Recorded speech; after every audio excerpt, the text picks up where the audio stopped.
Well, good morning. I certainly hope you can do a little better than that. Good morning. I knew you could. See, that was great. Thank you so much for having us back. We were here a couple of years ago in the pre-COVID world, and then we all went through COVID, and many people still are at some level going through COVID. But my wife and I were just so thrilled with our time here a couple of years ago that when I was invited back, we just couldn't answer yes quickly enough because we were treated and welcomed so warmly by your staff and by you as a congregation as well. It's just a privilege and an honor to be here as part of the Summer Speaker Series. So thank you for having us back. Dr. Lofquist mentioned Our Daily Bread. We've got about 1,000 of them out as you go out the doors. And if you pick up one and you read it and you like what you read, on the inside there's a little envelope where you can have it mailed to your home, and we'll do that at no cost or obligation. We would just love to give you a tool to help you get into the Scriptures every day as a spiritual discipline, and that'd be a wonderful thing if you would allow us to do that, okay? So let's get started because we're here to talk about the Scriptures, not about our daily bread. Turn to Genesis 39. That's where we're going to be this morning. And I'm going to tell you, before I get started, if I seem a little awkward this morning, or if you knew me better, you'd think more awkward than usual. A few weeks ago, I had cataract surgery, and they took out my cataracts, put in new lenses, and the new lenses give me great far away vision, but nothing up close. So this is my first time preaching with readers. And so I'm going to be flipping back and forth with these crazy things. I hope it doesn't get distracting, and I hope I don't drop them on the front row or something. Having never done this before, this is new territory. But in any case, thanks for your patience as you bear with me on that. In ancient Greek mythology, there's a story of a man called Sisyphus. Sisyphus was a guy who wanted to become one of the gods, and he failed. And because he failed, the other gods condemned him to spend all eternity pushing a boulder up a mountain. And every time he would get to the top of the mountain, the boulder would roll all the way back down to the bottom, and he'd have to start all over again for all eternity, just pushing that rock uphill. All eternity, up and down, up and down, up and down. Just when he thought he had it up there, down it would come again, and he'd have to start all over. When I was first exposed to the story of Sisyphus, I thought, you know what, that's a pretty good metaphor for life. It seems like just about the moment you're starting to get ahead, you're starting to get a little traction, you're starting to move forward a little bit, something happens and you're knocked backwards. The old 3 steps forward, 2 steps back routine. And as we think about the difficulties and the challenges that we face in life, a lot of times it's just like that. Some of our greatest challenges come on the heels of moments of success. When we have been successful, we become vulnerable. And we're going to see that in Genesis 39 today as we look at an episode in the life of my favorite Bible character outside of our Lord himself. My favorite Bible character is the Old Testament Joseph. And every time I read his story, I just find in it so much encouragement for the kind of world that we live in and how to live effectively for our God in it. Now, just to give you a little bit of the backstory, I'm going to assume that most of you are pretty familiar with the story of Joseph. At age 17, he has a dispute with his brothers in one of the most stunning events of sibling rivalry anywhere in the Scripture. And his brothers capture him, sell him into slavery, and that's the end of chapter 37. Now, chapter 38 deals with stuff other than Joseph. So to keep on with the Joseph narrative, we have to jump to Genesis 39. Now, remember, at this point, Joseph is 17 years old when he enters into Egypt as slave trade. When he stands before Pharaoh, as you know he will one day do, he will be 30 years old. So you've got 13 years in there in which Joseph is having to learn life differently than he's ever learned it before. He was most favored son status in his father Jacob's tent, and Jacob didn't care who knew it. All of the other brothers knew that Joseph was his father's favorite. He even gave him a special coat, and they used that coat against Joseph to deceive Jacob into thinking Joseph had been killed by a wild animal. Instead, they sold him into slavery. And when he comes into Egypt, he is purchased by a man named Potiphar, and that's where we enter the story in verse 1. It says, "Now Joseph had been taken down to Egypt, and Potiphar, an Egyptian officer of Pharaoh, the captain of the bodyguard, bought him from the Ishmaelites who had taken him down there." Now, Potiphar is a man of great power and authority in Egypt. His title is captain of the bodyguard. And there's some disagreement among scholars as to precisely what that means. Some think it means that he was kind of like the head of Pharaoh's secret service, the ones who protected Pharaoh and acted as his actual bodyguard. Some, however, say that it's different. Some say that you could actually translate it that he was the warden of the prison, which, if you're Joseph, that's probably not going to sound like really good news. The third option is even worse. Some scholars say that the best understanding of this role of captain of the bodyguard was that Potiphar was the royal executioner. Now, that's not small. That's a big deal. And it's going to become a really big deal a little bit later into this story. So Joseph is purchased by Potiphar. How many of you believe that there are such things as coincidences? See, I don't either. I think it is absolutely the sovereign hand of God that causes Joseph to be purchased by this particular man to position him for the other things that are going to come down the road in his life. Is it all going to be easy? No. Is it all going to be fun? No. Is it all going to be pleasant? No. Is it all going to be worth it? Yes. Yes, it's all going to be worth it eventually. It's going to take 13 years to get from there to here. But by the time he gets from there to here, he will no longer be the spoiled, soft son of Jacob. He will be a man prepared to lead in a way that the world would need, especially at that moment. So we are now on the front end of that 13 years. And some scholars believe that between verse 1 and verse 2, about 10 of those years transpire. That's 10 of those 13 years. Then he has a year in prison when he meets the baker and the cupbearer, and then 2 years after that before the cupbearer speaks to Pharaoh about Joseph. So that's about where your 13 years come in. So imagine what these 10 years have been like for Joseph. I mean, first of all, when he's brought to Egypt, the first thing that has to happen is he has to learn the language. I mean, people start giving him instructions. He doesn't even know what they're saying. He doesn't even know what they're talking about. He's got to learn the language. Then he's got to learn the tasks. And then as he learns the tasks, he has to learn the tasks in a way that will be satisfactory to those who are supervising him. And all of this is a part of his adaptation into a different life in a different world. 17-year-old kid,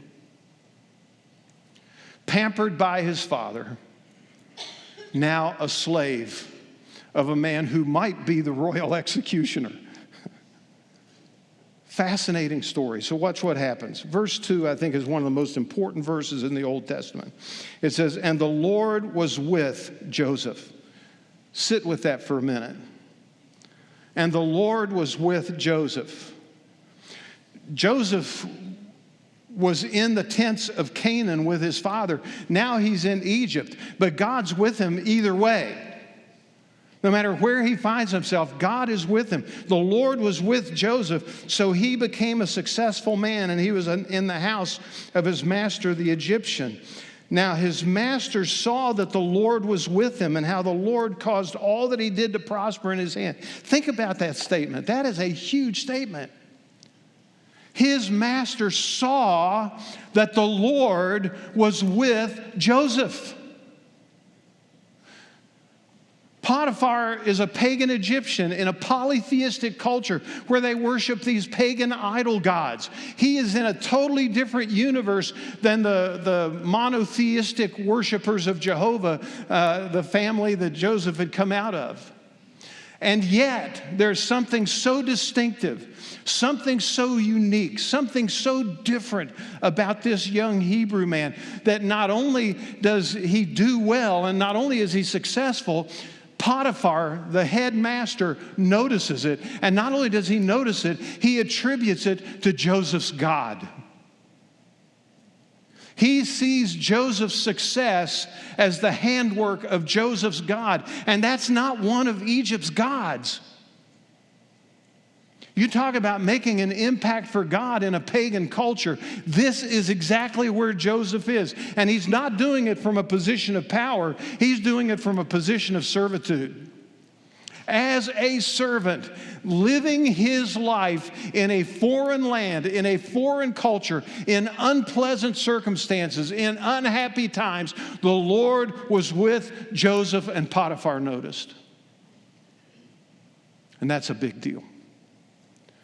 Because that should challenge us to recognize that no matter what circumstances we find ourselves in, our God has promised, I will never leave you or forsake you. Jesus came as the Emmanuel, God with us. So no matter where we are, no matter what circumstances we find ourselves in, our God is with us, and that can make an imprint on the world around us. It made an imprint on Potiphar. And as a result of that imprint that it made, it says, so Joseph found favor in his sight and became his personal servant. He made him overseer over his house, and all that he owned he put in his charge. And it came about that from the time he made him overseer in his house and over all that he owned, the Lord blessed the Egyptian's house on account of Joseph. Thus the Lord's blessing was upon all that he owned in the house and in the field.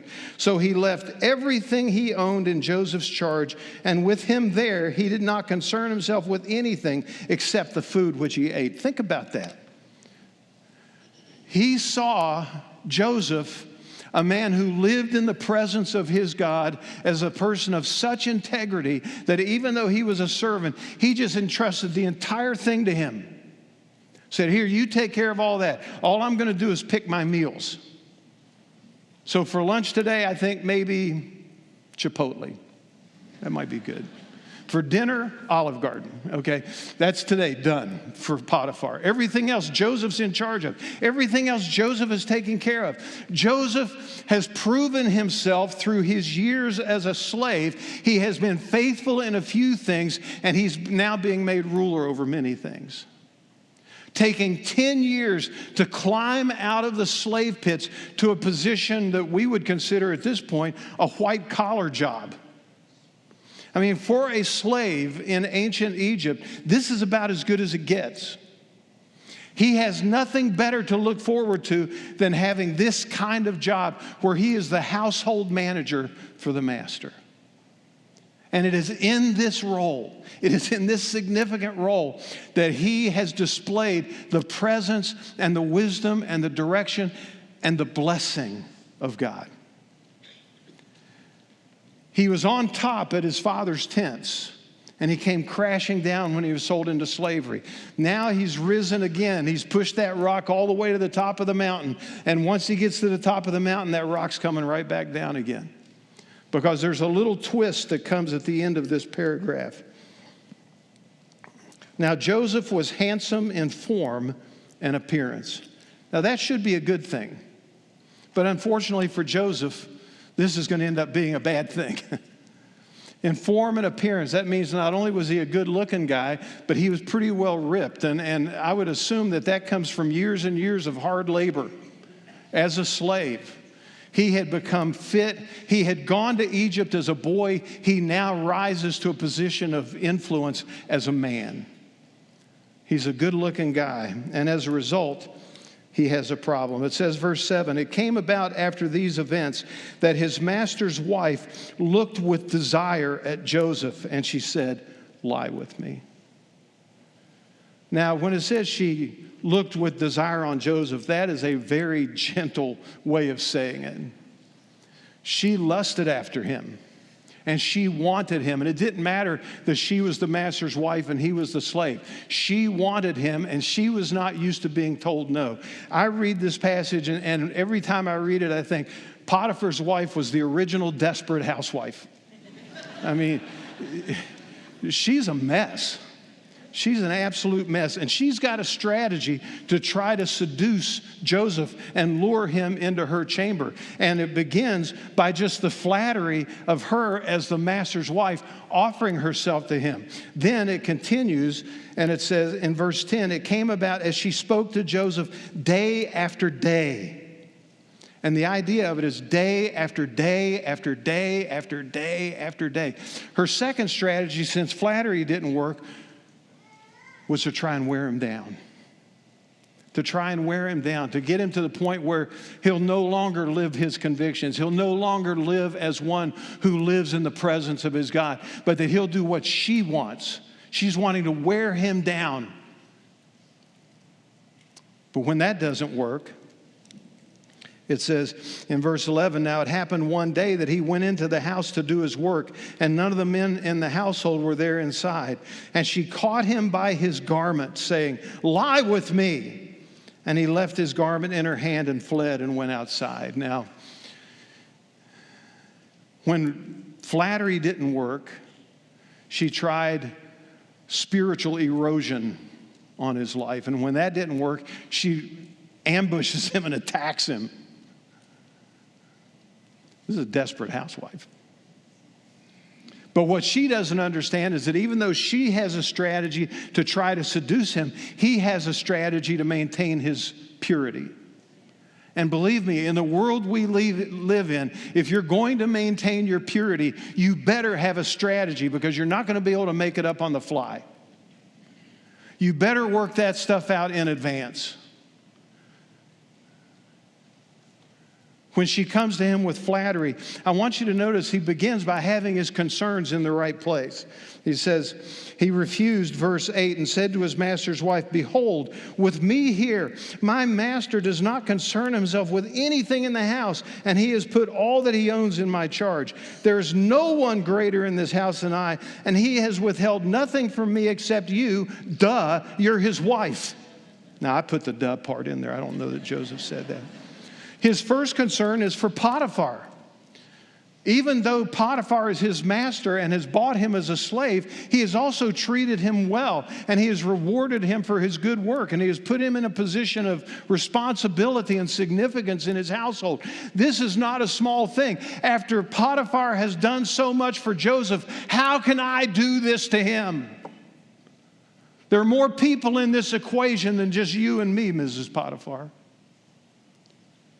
I'm not going to do this because of what it would do to your husband. But I'm also not going to do this for an even more important reason. How then can I do this great evil and sin against God? When you live in the presence of God, you become aware all the time. It keeps your conscience soft and pliable and ready to respond to situations, because the awareness of God's presence in your life keeps you in the right place to face these kinds of things. When you live in the presence of God, you respond very differently to temptation than when you don't. And as one who has been living in the presence of God, when confronted with this, he has an ethical concern for how it's going to affect Potiphar, but he has a spiritual concern about what it'll do with his relationship with his God. And that's the right place to start. When she tries the spiritual erosion, he begins a strategy of avoidance and alertness. When she spoke to him day after day after day after day, he did not listen to her or be with her. He avoided her. If she walked in the room, he got up and walked out. I mean, sometimes the only way you can avoid stuff is to avoid it. Then when she attacks him, his third strategy is to follow the advice that Paul would many years later give Timothy. Flee therefore youthful lusts. Sometimes it takes a boatload of courage to run away. We live in a world that seems to think that if you run away, it means you're a coward. That's not the case. Joseph is running away out of courage, not out of cowardice. He's running away out of conviction, not out of weakness. When he leaves behind his coat, his garment, his outer garment. And now she's waiting for her husband to get home. When she saw that he had left his garment in her hand and had fled outside, she called to the men of her household and said to them, "See, he," talking about her husband in a rather snarky way, "he has brought in a Hebrew to make sport of us. He came in to me to lie with me, and I screamed. And it came about when he heard that I raised my voice and screamed, that he left his garment beside me and fled and went outside. So he left his garment beside her until his master came home." This is the second time in Joseph's life that somebody's using a garment to lie about him. If I'm Joseph, I'm never wearing a coat again the rest of my life. I mean, this is not good, folks. So what happens? So she left his garment beside her until his master came home. Then she spoke to him with these words, "The Hebrew slave whom you brought to us came into me to make sport of me. And it happened as I raised my voice and screamed that he left his garment beside me and fled outside." Now it came about when his master heard the words of his wife, which she spoke to him, saying, "This is what your slave did to me," that his anger burned. Now, you know what's very interesting about that statement? It doesn't tell us who his anger burned at. Did it burn at Joseph or did it burn at his wife? I would like to suggest to you that having given responsibility for all of his holdings to Joseph, he has a pretty good idea of what kind of person Joseph is. He also has a pretty good idea of what kind of person his wife is. I want to suggest to you, and suggest actually pretty strongly, that his anger is burning at her, not at Joseph. But in Eastern cultures, somebody's got to lose face if I'm going to save face. If I'm going to save face, somebody else has to lose face. I can't put away my wife because then I will be seen as a failure as a husband. So somebody's got to pay for this. And unfortunately, it's going to be Joseph. And so Joseph, as often happens in this world, gets punished for doing the right thing. And that rock just rolled back down the mountain again. He gets punished for doing the right thing. Notice what it says. So Joseph's master took him and put him into the jail, the place where the king's prisoners were confined, and he was there in the jail. Now, that might sound like almost a throwaway. Well, of course he put him in jail. I mean, he might be the chief warden of the prison, so he's got options available to him. Yeah, but historians tell us in that Egyptian law, ancient Egyptian law, the penalty for adultery was 1,000 lashes, and it was usually fatal. The penalty for rape was execution. It seems clear that Potiphar does not believe his wife's telling of the story. And so he gives Joseph what is actually the softest punishment available to him on his palette of options. He has a variety of options available to him, especially if he's the royal executioner. He can put this guy to death today and nobody's going to say anything. But he doesn't do that, even though that's what the law would require. Instead, he puts him in prison. And I want you to see this. Verse 21. But the Lord was with Joseph. You know, it's so easy for us when things go bad and when the tide turns and when stuff starts going wrong and sideways and all that kind of stuff. It's so easy for us to say, "Lord, where are you? I thought you were going to be with me. I thought you were going to walk with me through all of these things in life. And now I hit this bad place, and where are you?" One of the first things we tend to do is forget the trustworthiness of God's promises, the faithfulness of our good God. The same God who was with him as he was rising to a position of responsibility in Potiphar's house is still with him as he's thrown in prison for doing the right thing. God is faithful. People aren't. People aren't, but God is faithful. And his abiding presence that was with him on the way up is still with him as he's on the way down. Because God doesn't fail us. He doesn't abandon his children. He sticks with us regardless of the circumstances. And that is a key lesson for us. It says the chief jailer committed to Joseph's charge all the prisoners who were in the jail, so that whatever was done there, Joseph was responsible for it. The chief jailer did not supervise anything under Joseph's charge because the Lord was with him, and whatever he did, the Lord made to prosper. And for about a year, the Joseph who had been running Potiphar's household and now running the prison in which he himself is a prisoner, because the Lord was with him. The Lord was with him. The Lord was with him. 4 times in this chapter, we are told the Lord was with Joseph. And that is the most important thing when we are facing adversity, when we are facing temptation, when we are facing challenges, when we are facing heartache, when we are facing loss. The Lord is with us. The Lord is with us.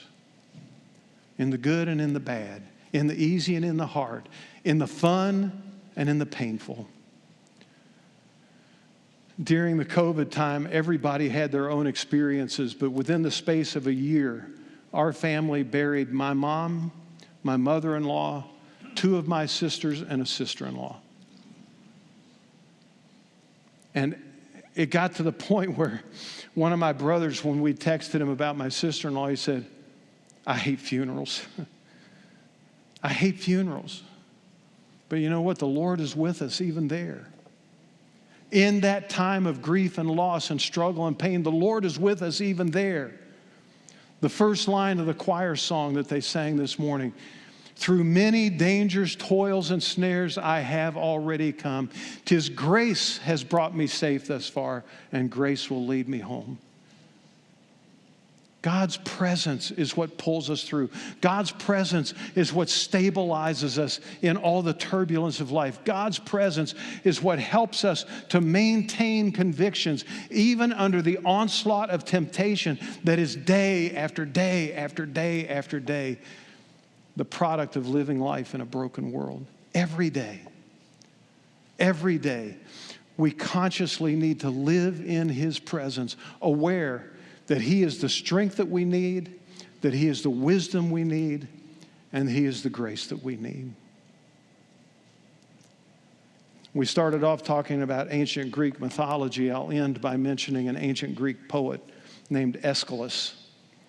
Aeschylus wrote a lot of different things, and it's hard to really know where his head was sometimes on a lot of the stuff he wrote, but one of the things he wrote, and it's one of the very few pieces of poetry that I've committed to memory, but it said, "Even in our sleep, pain which cannot forget falls drop by drop upon the heart, until in our own despair, against our will, comes wisdom from the awful grace of God."